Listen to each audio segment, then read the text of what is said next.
আসসালামু আলাইকুম। Welcome to my channel life with কবির।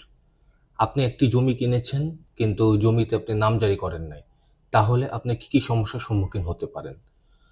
প্রথমেই যেটা যে আপনার কিন্তু সরকারি রেকর্ডে আপনার নামটা নাও থাকতে পারে। যার কাছ থেকে আপনি জমিটা কিনেছেন তার নাম কিন্তু থাকতে পারে। আর দ্বিতীয়ত হলো ভবিষ্যতে যদি আপনি সেই সম্পত্তিটা বিক্রি করতে চান তাহলেও কিন্তু আপনি সমস্যার সম্মুখীন হবেন।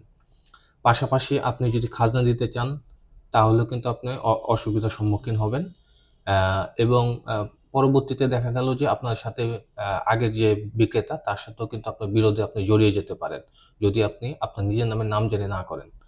আর ফাইনালি উত্তরাধিকার সূত্রেও কিন্তু কিছু সমস্যা হতে পারে। উত্তরাধিকার সূত্রে যদি আপনি হস্তান্তর করতে চান, তাহলেও কিন্তু সমস্যার সম্মুখীন হতে হতে পারে আপনাকে। সো যখনই আপনি জমি কিনবেন, শুধু দলিল করবেন না, অবশ্যই আপনি নামজারি করে নিবেন। Thank you. অবশ্যই আমার ফেসবুক পেজটাকে আপনারা লাইক করবেন এবং ইউটিউব চ্যানেলটাকে সাবস্ক্রাইব করবেন। ধন্যবাদ।